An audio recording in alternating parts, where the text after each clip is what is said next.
നമസ്കാരം.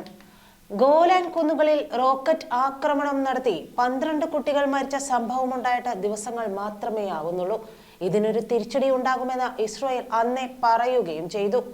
അതേപോലെ തന്നെ പ്രവർത്തിച്ചിരിക്കുകയാണ് ഇസ്രായേൽ ഇക്കാര്യം അംഗീകരിച്ചിട്ടില്ല, അതേസമയം തന്നെ നിഷേധിക്കുകയും ചെയ്തിട്ടില്ല. പക്ഷേ ഹമാസും ഇറാനും എല്ലാം ഇസ്രായേലിനെതിരെ പറയുകയും ചെയ്തിട്ടുണ്ട്. നമ്മുടെ മലയാളി മാധ്യമങ്ങളാണെങ്കിൽ ഇസ്മായിൽ ഹനിയ വാഴ്ത്തപ്പെട്ടവനായി പ്രഖ്യാപിക്കുന്ന തരത്തിലേക്കൊക്കെ വാർത്തകൾ കൊടുത്തു തുടങ്ങുകയും ചെയ്തിരിക്കുന്നു. ഇസ്രായേൽ നോമാൻസ് ലാൻഡിൽ പാർപ്പിച്ചിരുന്ന ഹമാസ് നേതാവാണ് ഹനിയ. അതായത് ഇസ്രായേൽ നാടുകടത്തിയ ഹമാസ് നേതാവ് എന്നതാണ് അർത്ഥം. 2018 മുതൽ ഖത്തറിലാണ് താമസമുണ്ടായിരുന്നത്. ഖത്തറിൽ നിന്ന് ഇറാൻ പ്രസിഡന്റ് മസൂദ് പെഷഷ്കിയാന്റെ സ്ഥാനാരോഹണത്തിന് വന്നതാണ് ഹനിയ എന്നതാണ് ലഭിക്കുന്ന വിവരം. അതിനുശേഷം ചൊവ്വാഴ്ച ഖമനേയിയെ കാണുകയും അതിന്റെ ഫോട്ടോയൊക്കെ പുറത്ത് വരികയുമൊക്കെ ചെയ്തിരുന്നു. അതിനുശേഷം അദ്ദേഹം ഉറങ്ങുന്നു. പുലർച്ചെ 2 മണിയോടെ സ്ട്രൈക്ക് ഉണ്ടാകുന്നു. എന്തായാലും ഹമാസ് നേതാവ് ഇസ്മായിൽ ഹനിയ ഇറാനിൽ വധിക്കപ്പെട്ടതോടെ ഇറാനൊരു പണിയായി, സ്വർഗത്തിൽ ഹൂറികൾക്കും ഒരു പണിയായി. കാരണം ഇനിയിപ്പോ ഹനിയയ്ക്ക് ഒരു കൂട്ടു കൊടുക്കണമല്ലോ.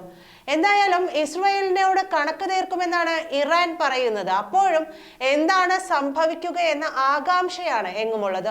ഇറാന്റെ സൈനിക ആണവ പദ്ധതികളുടെ തലപ്പത്തുള്ളവരെ ഇസ്രായേൽ ഇറാനിൽ കടന്ന് മുമ്പ് വകവരുത്തിയിട്ടുണ്ടെങ്കിലും പലസ്തീൻ നേതാവിനെ ഇല്ലാതാക്കുന്നത് ഇതാദ്യമായിട്ടാണ്. ഇത് ഇറാനെ ശരിക്കും ഞെട്ടിക്കുകയും ചെയ്തിട്ടുണ്ട്. ഈ പശ്ചാത്തലത്തിൽ ടെഹ്റാനിൽ ഹമാസ് നേതാവ് ഇസ്മായിൽ ഹനിയയെ കൊലപ്പെടുത്തിയതിന് പ്രതികാരമായി ഇസ്രായേലിനെ നേരിട്ട് ആക്രമിക്കാനായിട്ട് ഇറാൻ പരമോന്നത നേതാവ് ആയത്തുള്ള അലി ഖമേനി ഉത്തരവിട്ടതായുള്ള റിപ്പോർട്ടുകളുണ്ട്. 3 ഇറാനിയൻ ഉദ്യോഗസ്ഥരെ ഉദ്ധരിച്ച് ന്യൂയോർക്ക് ടൈംസ് ആണ് ഇത് റിപ്പോർട്ട് ചെയ്തിരിക്കുന്നത്. ബുധനാഴ്ച രാവിലെ ഹനിയെ കൊല്ലപ്പെട്ടതായി ഇറാൻ പ്രഖ്യാപിച്ചതിന് തൊട്ടു പിന്നാലെ ഇറാൻ സുപ്രീം ദേശീയ സുരക്ഷാ കൗൺസിലിന്റെ അടിയന്തര യോഗത്തിലാണ് ഖമനേയി ഉത്തരവിട്ടതെന്ന് ന്യൂയോർക്ക് ടൈംസ് പറയുന്നു. 3 ഉദ്യോഗസ്ഥരിൽ 2 പേർ ഇറാൻ ഇസ്ലാമിക് റവല്യൂഷൻ ഗാർഡ്സ് കോർപ്സിലെ അതായത് IRGC-യുടെ അംഗങ്ങളാണെന്നും റിപ്പോർട്ടിൽ പറയുന്നുണ്ട്. ഇസ്രായേൽ കഠിനമായ ശിക്ഷയ്ക്ക് കളമൊരുക്കിയതായി നേരത്തെ ഖമനേയി തന്റെ വെബ്സൈറ്റിൽ പ്രസിദ്ധീകരിച്ച സന്ദേശത്തിൽ വ്യക്തമാക്കുകയും ചെയ്തിരുന്നു. കഴിഞ്ഞ ഏപ്രിലിൽ സിറിയയുടെ തലസ്ഥാനമായ ഡമസ്കസിലെ ഇറാൻ എംബസിയിലുണ്ടായിരുന്ന ഇറാന്റെ സൈനിക കമാൻഡർമാരെ ലക്ഷ്യമിട്ട് ഇസ്രായേൽ മിസൈൽ ആക്രമണം നടത്തിയിരുന്നു. ഇതിന് തിരിച്ചടിയായി ഇസ്രായേലിലേക്ക് ആദ്യമായി ഇറാൻ ബലിസ്റ്റിക് മിസൈൽ ആക്രമണം നടത്തുകയും ചെയ്തു. ഇതാകാം ഇറാൻ തലസ്ഥാനത്ത് വെച്ച് ഹമാസ് തലവനെ വധിക്കാൻ കാരണമായതെന്ന് കരുതുന്നവരുമുണ്ട്. 2019 ശേഷം ടെഹ്റാനിൽ ഹനിയ 15ഓളം സന്ദർശനങ്ങൾ നടത്തിയിട്ടുണ്ട്. ടെഹ്റാൻ സുരക്ഷിതമാണെന്ന് ഹമാസ് നേതൃത്വവും കരുതിയിട്ടുണ്ടാകണം. ഏപ്രിലിലെ സംഘർഷത്തിന് മുമ്പ് ഇരു രാജ്യങ്ങളും പരസ്പരം ആക്രമിച്ചിരുന്നില്ല. ഹിസ്ബുള്ളയ്ക്ക് ഇറാൻ പണവും ആയുധങ്ങളും നൽകുന്നുണ്ട്. ലെബനനിൽ നിന്നും സിറിയയിൽ നിന്നും ഹിസ്ബുള്ളയിലൂടെയാണ് ഇറാൻ ഇസ്രായേലിനെതിരെ പൊരുതിയിരുന്നത്. ഇപ്പോൾ നേരിട്ടും ഏറ്റുമുട്ടാൻ തുടങ്ങിയതോടെ മേഖലയിൽ സംഘർഷം കൈവിട്ടു പോകുന്ന ഭീതിയുണ്ട്.